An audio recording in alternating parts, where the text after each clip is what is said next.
Hello, welcome back to Reads of an Apple. My name is Stacy, and I am here to start my vlog for the Fan Fiction Readathon.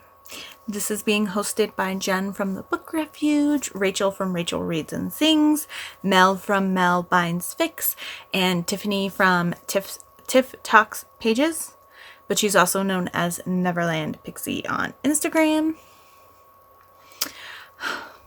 It is officially Tuesday, November 2nd. It is the second day of the readathon. Oh my goodness. And I'm just destroying things here, or just moving things around. I have a lot to talk to you about, so let me fix this. Okay. In case you did not see my TBR video, I'll link it up there if you want to watch for the month. My TBR video for the month, I went over kind of some ideas that I had. I also have them all posted. All of these will be linked that I have read so far. I haven't picked up anything new. In my Linktree in the bottom is a link to my blog where I will have brief discussions of all of these plus links to their locations and archive of our own. But let me go over the bingo board I created. Jen did a create your own bingo board and I chose the 3x3. So I've got on the farthest column 3-book Supernova. So this is a book that is over 300,000 words. And then we've got One Shot, which is like a one-chapter novella type situation. Follow All the Hosts, I already did, so that was an easy one to check off.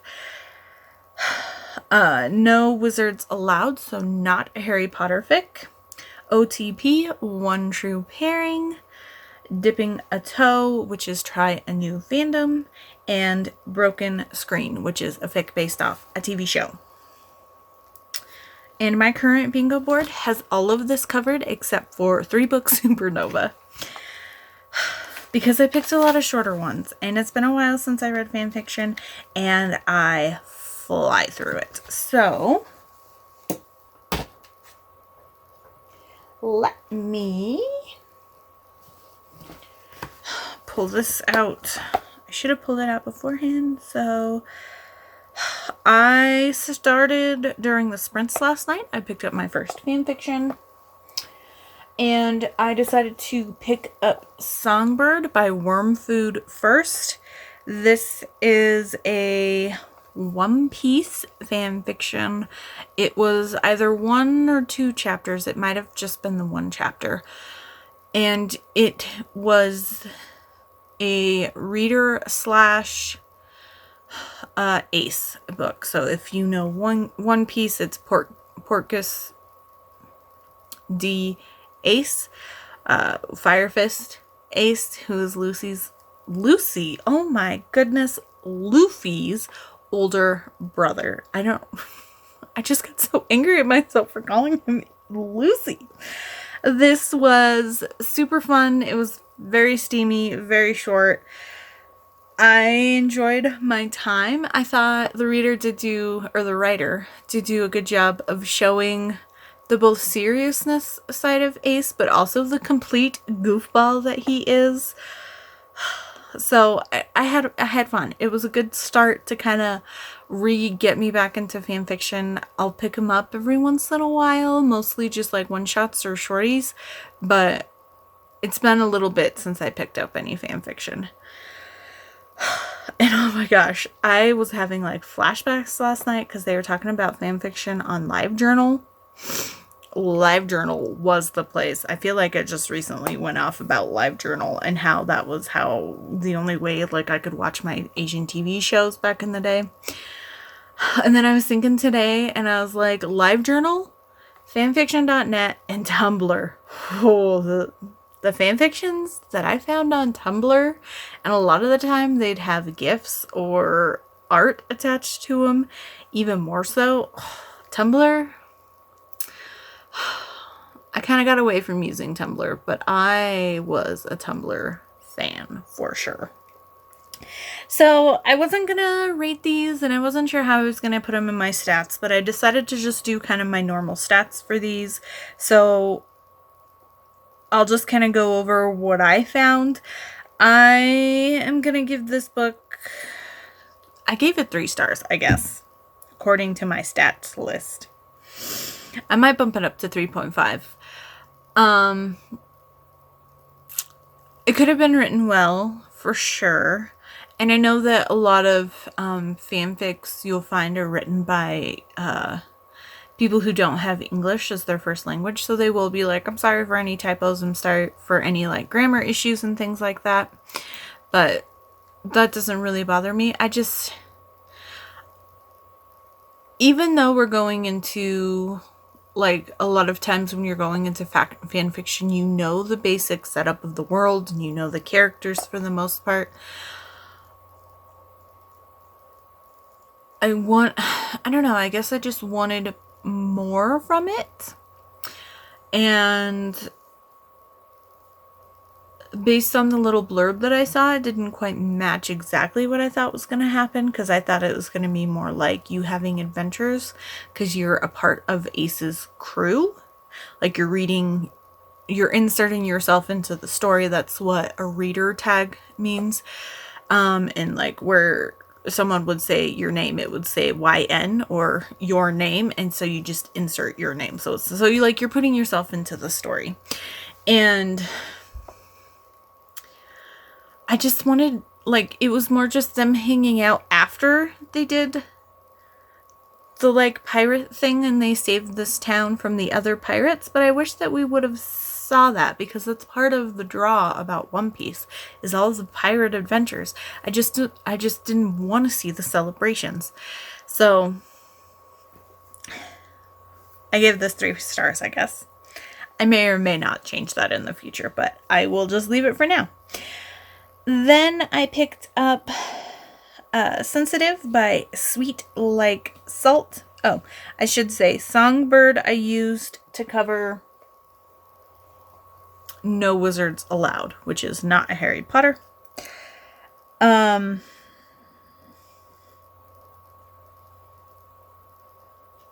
I picked up Sensitive by Sweet Like Salt. This is a 2-chapter sensual and non, like, physical intimacy, but not in a sexual way, between Sasuke and Sakura from Naruto. And I thought this was super cute. It definitely gave me the kind of vibes that I thought it was. And it's all about them after sexy times, and they're just kind of relaxing, and Sakura's talking about how this is one of the only times where she really gets to see Sasuke drop all of his, like, walls and shields and just kind of really relax into existing in that moment without all the weight of what's going on around them in the world. And it's called Sensitive because she's like running her hands through his hair and stuff, and she finds a ticklish spot for him on the back of the neck, and then it turns into like a cute little tickle thing, and she's like teasing him and pretending like she doesn't realize that it's tickling him, and he's like squirming, and I don't know, it was just like super cute and super sweet. And it's been forever since I read a Sasu Saku. Yeah, because it's Sakura and Sasuke. So Sasu, Saku. Yeah. I don't know. It's been forever since I've had to use these pairings. But it was super cute. I gave this one 3.5 stars. Yeah, I gave this one 3.5 stars. I knew going into it, it wasn't going to be super steamy, and it was going to be more like sensual. And one of the tags was non-sex intimacy or something like that. So I knew what it was going into it. And it just gave me all the sweet, cozy vibes that I really wanted. Then I picked up The Footprints Left. This is by Willow 9124. Oh, I should say, when I changed these into EPUBs, I actually went through and counted the pages after I read these from my stats. Songbird turned out to only being 13 pages. Sensitive turned out to be 24 pages. But back to the footprints left. Willow 9124, 4.5 stars. And this one is about 179 pages. And this is the Buffy one that I chose. I chose 2 different Buffy ones. And I don't know why my nose is suddenly running. Come here. I got a bloody nose at the end of work the other day, and it was like horrendous. It took I had it at work for like 10 minutes, and then I was bleeding all the way home, and then I got home, and it still took like 5-10 minutes before I stopped bleeding, and I was like, oh my gosh, this is dry weather. But anyway, that's why I was like freaking out. I was like, but don't bleed everywhere. This is a Buffy fanfic, and the pairing is definitely Spike and Buffy. And I gave this 4.5 stars because I definitely wanted more to seeing their relationship. But this fanfiction was so well done. So well done. I was getting giddy. I was getting happy. It's been forever since I've done anything Buffy and seen anything Buffy and read anything Buffy, and I was just like all in my feels. It was just it was so well written. So this has 8 chapters.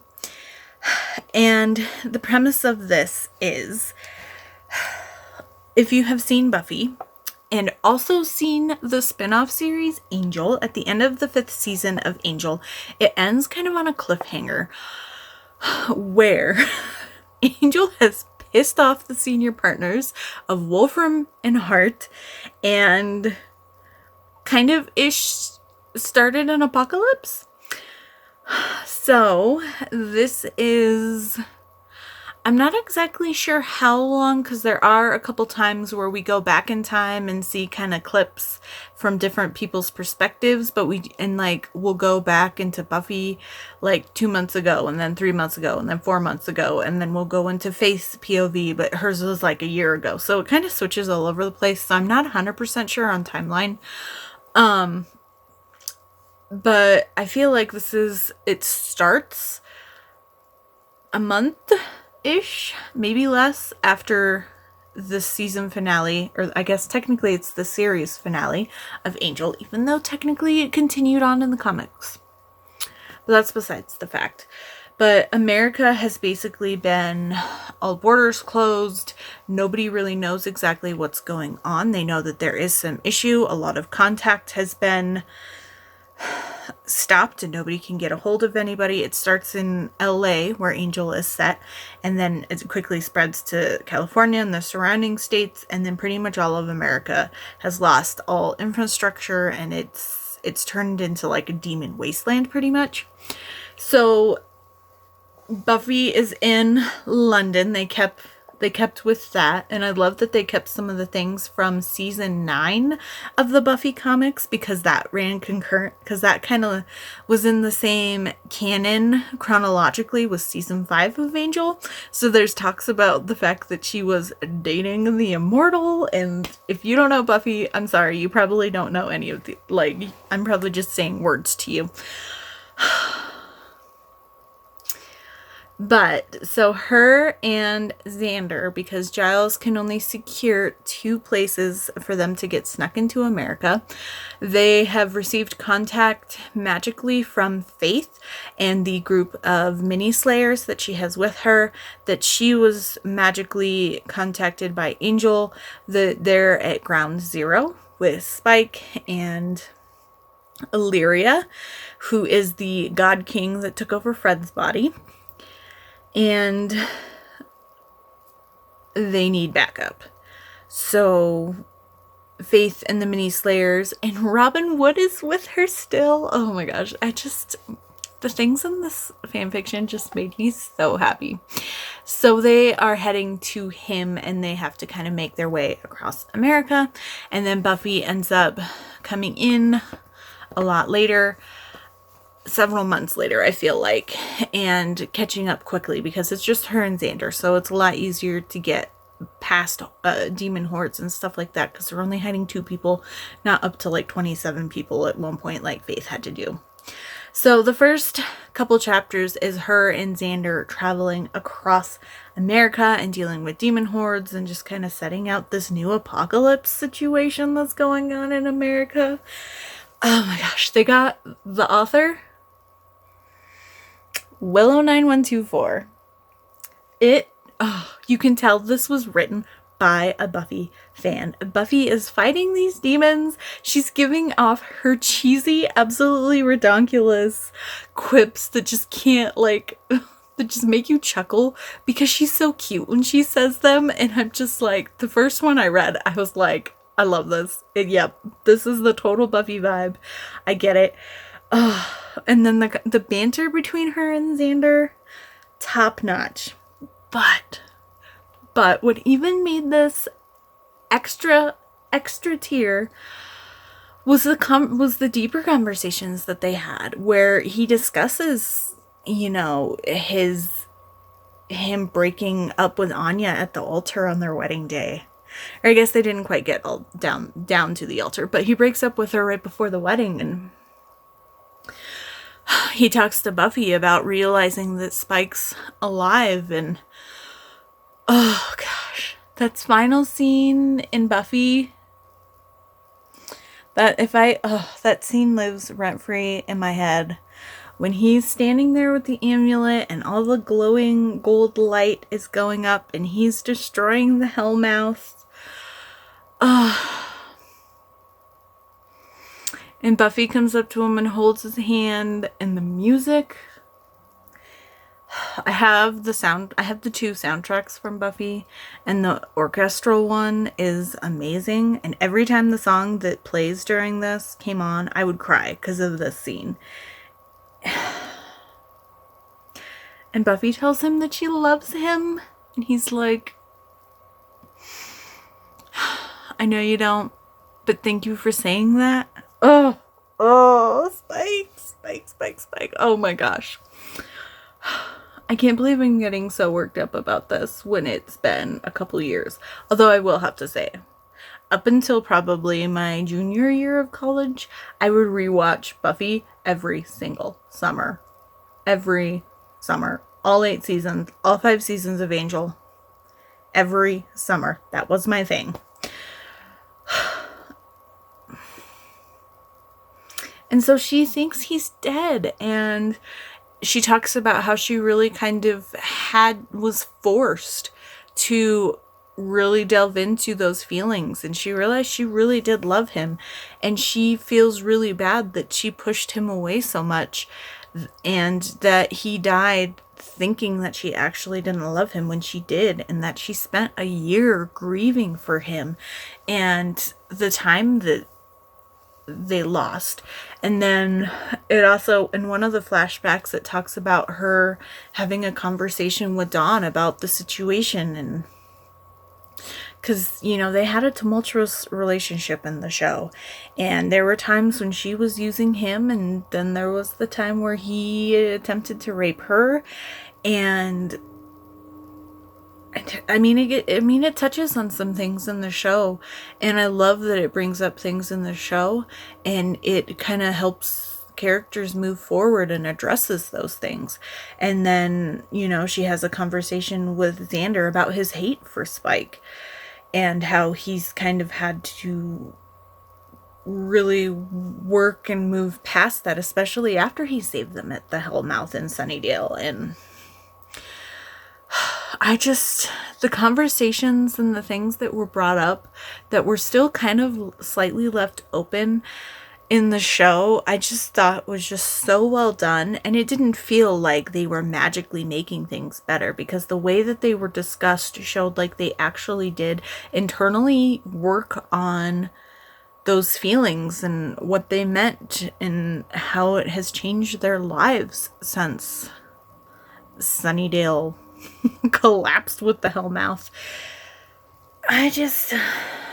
and then the banter between them, and then they catch up with Faith and Wood, and then the banter between Buffy and Faith, and oh my gosh. And then so they finally catch up with Spike, and this is where I wanted more, because we spent more time of them getting to LA than they actually spent in LA.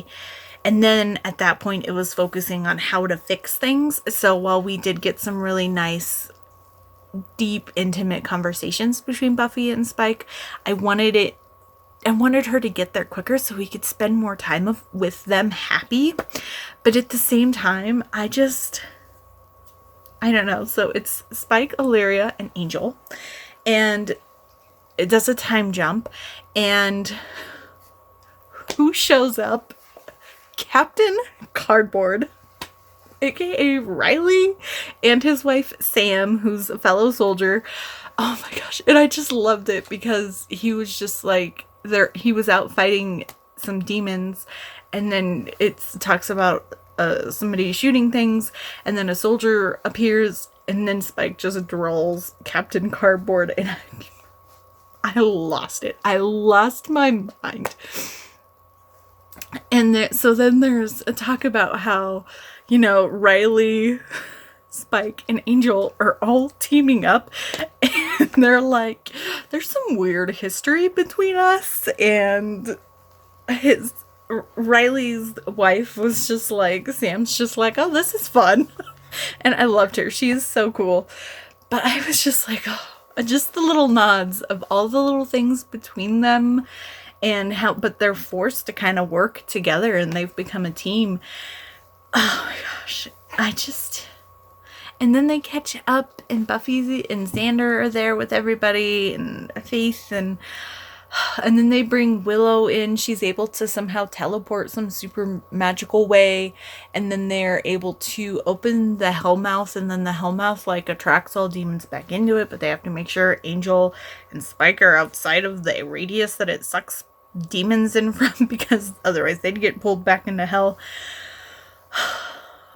And there's one part where I think Buffy is talking with Sam, and I think it's Sam.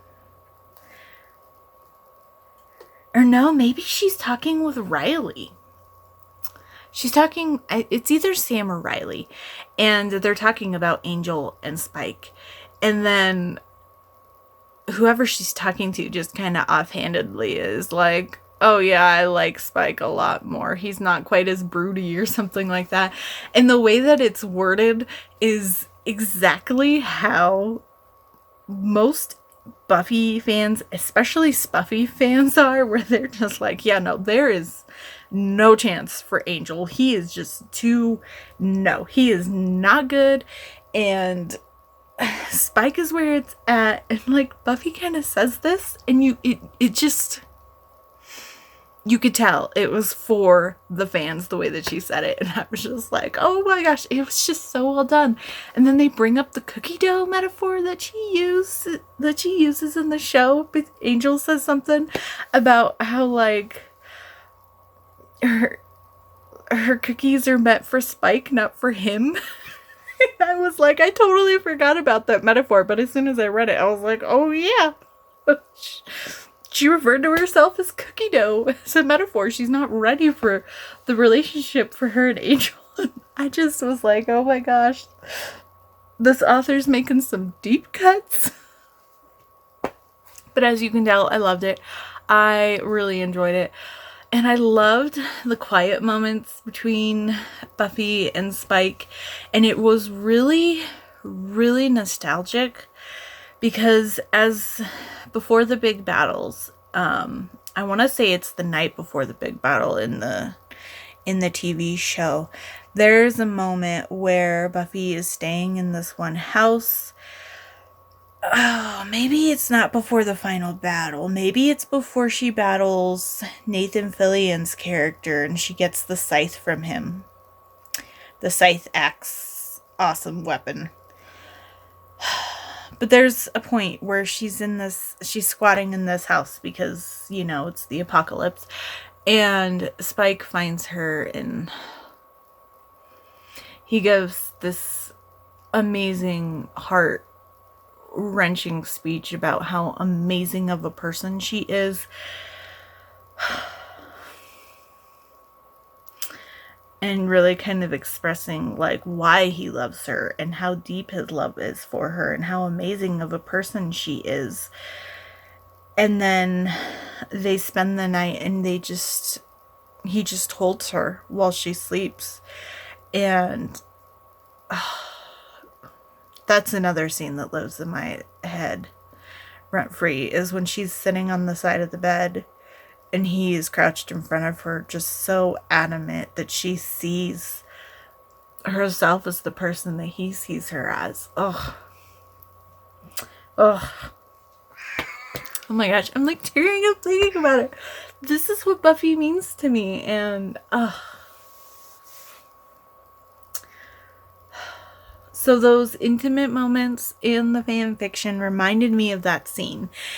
It wasn't quite written as well as the speech there, but I love the way that they really were kind of able to connect intimately without that extra layer of physical intimacy. And we do see him get a little bit spicy in the epilogue, but I wanted more. I wanted more for sure, but I don't know, it was just like I wanted more, but it was just so well done and beautiful the way that it did. And it just, nobody felt out of character.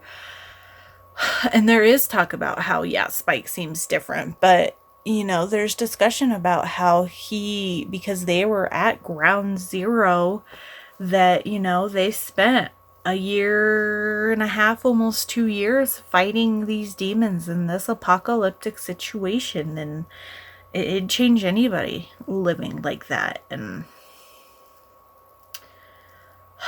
I just really love this a lot. So if you like Buffy fanfiction, or if you were intrigued by anything that I read, that I talked about,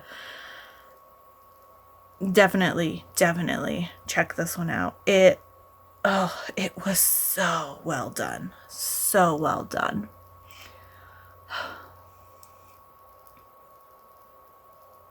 I definitely want to look up what other works Willow has done. But anyway, now that I've ranted at you about that one for a while, and that one was for the prompt OTP, One True Pairing. Buffy has been my go-to. I mean, I remember getting on our dial-up computer and downloading like the promo pictures of Buffy and Spike, like more specifically Spike, but I would have Buffy too, and then I would do the full cast pictures, but I would have a lot of the like headshots and stuff of Spike, his like character shots. And I have a 3-ring binder with like page protector sheets in them that I stuck all of those photos in back to back so you can flip, and it was my photo book of Buffy promo shots. I'm pretty sure at some point I ended up just recycling it, because I mean, this was back in the early 2000s, so they weren't printed in very high quality. They were all super pixelated, but oh man, now I kind of want to rewatch Buffy. It has been a long time, and I need to catch up on the comic books, but moving on. So then after that, I picked up Power Over Me. This is a one-shot. I did use this for the one-shot prompt. And this is by Hufflepuff_ish. And this is a steamy little guy that is between Helga Hufflepuff and Salazar Slytherin. And this I thought was really well done, especially for how short it was. I felt the emotion. I felt the struggle from Salazar opening up to Helga and saying, I want you. I don't want you to go hang out with Godric. And then her just really pushing him to verbalize his feelings to her, because he's like, you should know how I feel. And she's like, you have to say things for people to know how you feel. And I don't know, I just, the like push and pull between them at the beginning, and then they fall into bed, and I thought I enjoyed myself. I gave it 4 stars. It was super fun. It's just what I want from a Helga and Salazar one-shot. You get the angst of the Hufflepuff-Slytherin relationship, Slitherpuff, and I, as a Hufflepuff myself, I am a huge fan of the Slitherpuff dynamics. I feel like it's most of the time the ultimate grumpy sunshine, and I just love how, you know, Hufflepuffs are known for their loyalty, and I mean, they're also kind of known for being like soft and happy and go with the flow, but I feel like only really a Slytherin can really understand the strength that's behind that. Not that, I don't know, and maybe it's just the dynamic of all the Slitherpuff fanfic I have read since that was a thing, but I don't know, that's always been my go-to, is Slytherin Hufflepuff fanfictions. Whether it's 2 OCs paired together, whether it's like Draco and some random Hufflepuff that's an OC, or just a background character in Harry Potter that you don't know very much that's been fleshed out. I just love that dynamic. Let me tell you, oh my gosh, how did I scroll down so far? For Power Over Me, this on my Kindle came out to about 20 pages, so definitely a quickie. And I got through most of it last night, and then I ended up falling asleep while I was reading it. So even though it was only 20 pages for some reason, I didn't read it all in one sitting. And I finished it today when I got home from work. And then during the live show, I started Long Live the King. This is by Selene Aristis, and I use this one for my dipping a toe prompt. So this one is about 98 pages, and I'm going to give this one 3.5 stars.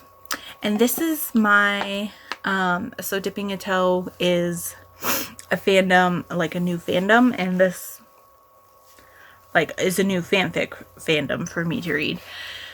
And this is Adventure Time. And this is between Betty and Simon, aka the Ice King. And it is their happy ending, because they end up not getting their happy ending in the show. And I was like, ooh, I'm intrigued. I want Simon to get his happy ending. I want the Ice King to get his happy ending. And I enjoyed this for the most part. There were a couple times where it was a little drawn out. I want to say this was 8 or 9 chapters. And there was some moments where like the plot seemed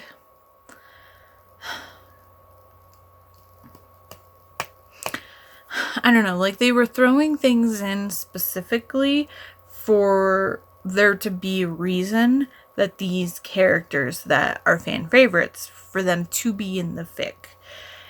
But it just didn't really fit like it felt the plot. So this kind of follows the storyline where Betty is trying to save Simon and reverse the curse that the crown has placed on him that's turning him into the Ice King.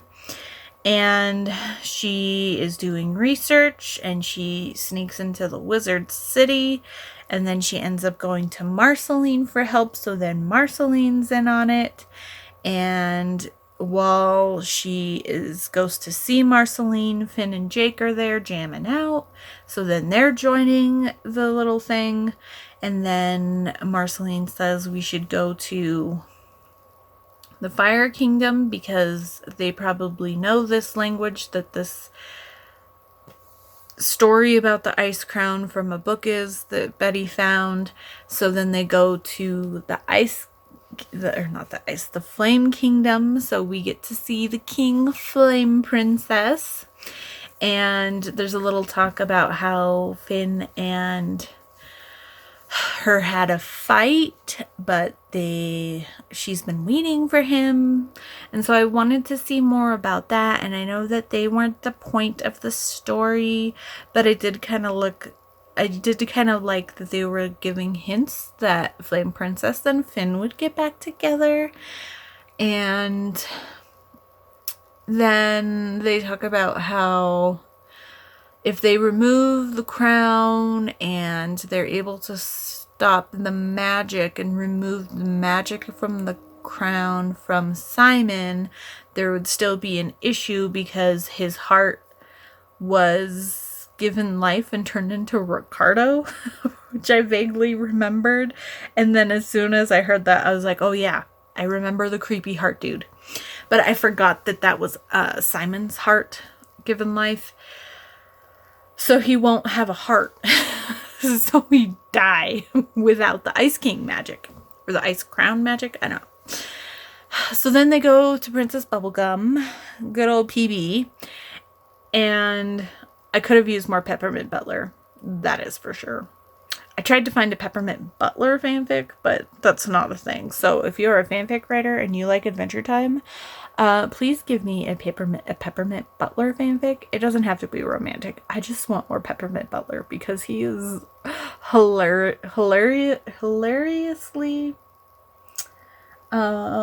evil, but yet the best butler PB's ever had. I don't know. It's just Adventure Time is weird. So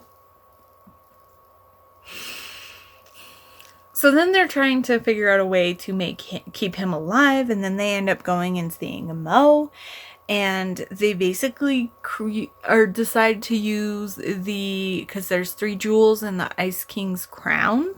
I'll pop up a photo of him. And one of them is the one that gives him long-lasting life. So they want to use that gem and basically do like an Iron Man thing where they can implant that into his chest and that will work as his heart. And then he will live as Simon again. And so, we go through a lot to just get him to where they get the magic out and they do all these things, and then things start happening and the crown turns evil and somehow escapes whatever lock and key it's in, and then it goes after Simon and captures Simon and is trying to turn Simon back into the Ice King. So then we have to do this whole battle again, and so it just felt a little overdone. And then we find out that PB put the wrong freaking gemstone in him. So now he has 2 gemstones in him. And so I enjoyed the nods, but it definitely was a little convoluted and a little too much. And I feel like it could have just been slimmed down plot-wise a little bit. And like if we wanted to have nods to all these other characters, I feel like they should have been more along the lines of Flame Princess, where they're just kind of there and then we're done and we're moving on. And I felt like kind of dragging PB and dragging Marcy along with us wasn't necessarily necessary, although Marceline's like one of the only friends of Simon and the Ice King. We did get a Gunter we did get a Gunter thing where Ice King told him he was going to give him salmon, and then he was like, I'm sorry, we're out of salmon. So then Gunter was destroying all of his bottles in the fridge. I was like, oh, Gunter. But so, I mean, it was fun, but it was fun because I like Adventure Time. But as a written piece by itself, it definitely wasn't the best fanfic I read, but I enjoyed it. So 3.5 stars. And yeah, so I only have 1 prompt, aka 3 spaces left, and that is 3 books Supernova, which is 300,000 plus words. And I plan on joining everybody else in reading Manacled by Sunlin Yu. However, I will not be picking that up tonight because the first 56, last I saw, chapters are available on Spotify via podcast. So I plan on starting that tomorrow at work, and I will try to get through most of that via audiobook, but we will see how much. I don't know how long the episodes are. I haven't really looked at timing. I just saved the podcast to my Spotify. So we'll see how much I can get through the next 2 days at work and then go from there on if I just continue listening via audio or not. I do have some crocheting I need to do this week, and I also have some planning to do so I can get myself back on track time frame wise for making Christmas presents, of which most of them are crochet this year. So I have some more admin and other activities that would make it easier to picking up an audiobook. Although, let's be honest, I tend to gravitate towards physical or ebook when I have the chance. But we'll see. But I will let you know once I start it, most likely at work tomorrow. So it's almost midnight and it is way past my bedtime. But I figured I might as well update, especially since I have now read 5 fanfics and only have 1 prompt left for the readathon, but it's the big one. So I kind of knew I was thinking of doing just a couple a night and then trying to get in Manacled, but yeah, we'll see if I finish it in time by the end. But if I get through most of it, I'll be happy. But I think that's all I have. So I will see you all tomorrow. Hello. It has been a while. Happy Monday. Surprise. It is Monday. Happy end of the Fan Fiction Readathon. So I am currently in Manacled, not Monocled. I have not finished it yet. I am enjoying the audiobook for sure. I was a couple of times a little surprised because the narrator will switch person every once in a while and they'll have like a completely different accent. So a couple of times, because it's on Spotify, sometimes my Spotify goes crazy when I'm listening to like a specific album and it'll start playing songs not even by the same artist. So a couple of times I had to double check to make sure it was still playing the same person, even though these are set as podcasts and not like playlists. So maybe that's why they were fine. But I am pulling up my Kindle. I am at, if you can tell me the percentage, please.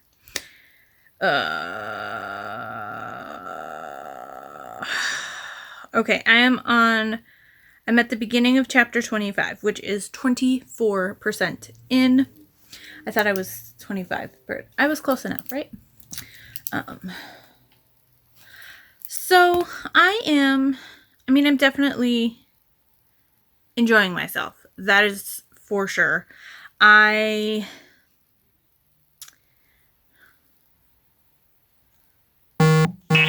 Apparently I didn't save my bookmarks, so I'm just gonna not touch it anymore here. I wasn't quite sure. I feel like this is a very, very slow burn, which I don't remember, but when I was like, oh yeah, I do remember that being talked about, it just wasn't in the forefront of my mind.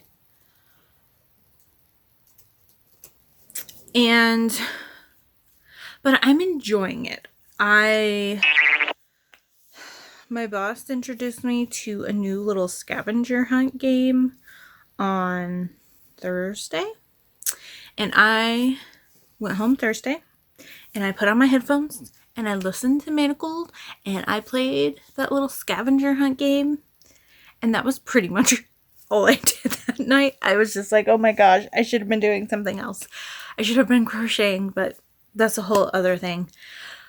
But yeah, I'm really, really enjoying this. I wasn't quite sure, like, I know about Handmaid's Tale, and my brother's girlfriend watches the show, so I know a little bit about it, but I wasn't quite 100% sure, I feel like, or once I got into it, it was more than I was expecting, but that is okay. The reason why I'm at 24% though is because this weekend, when I was in the mood to read, I didn't want to do an audiobook and I wasn't feeling manacled, and I was struggling mentally this past weekend, so I knew I needed to kind of switch to something not necessarily less dark, but a little more, I don't know, I want to say lighthearted, but the books I picked up weren't necessarily lighthearted.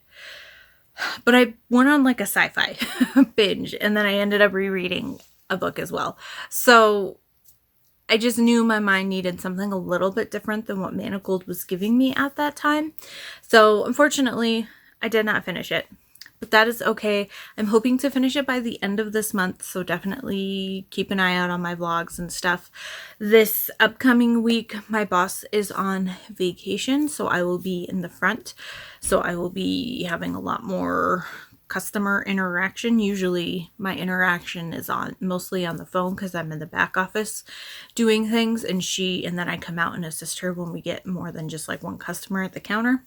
So I will be doing it all this upcoming week.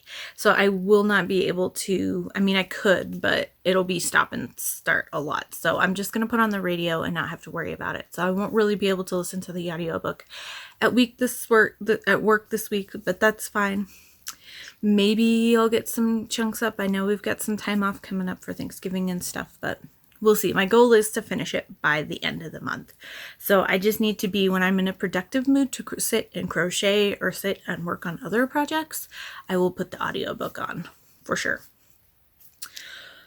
So this is my final bingo board. So had I finished Manacled, I would have had a blackout, but that is okay. I got 2 bingos, and I'm really happy that I ended up picking up all those shorter the one-shots and the like mid-tier fanfics earlier in the week and just knock those out, because then even though I didn't finish Manacled, I still feel pretty happy with where this readathon ended up. And I think that's all I have for you. My definite favorite was The Footprints Left. That fanfiction just gave me all of the vibes that I would want from a Buffy fanfic, and I feel like the characters were done really well, and at the same time it also showed them kind of working through some of their flaws or some of the issues that they still kind of had at the end of season 7, and I just loved it. Everybody just felt perfect and true to who they are. I just wanted a little bit more romance, but that was my favorite for sure. But I think that's all I have for you. So thank you so much for watching. If you participated in the fanfic readathon or you enjoy fanfic, definitely let me know what your favorites were or what you're intrigued to read. I am definitely looking to maybe pick up more fanfics moving forward, or at the very least create a list for the next time this comes around, which I think Jen was thinking of doing it like yearly is what she said in the live show earlier today. So I need to get a running list going for sure. But thank you so much for watching. Like, subscribe, all that good stuff, and I will see you all very soon.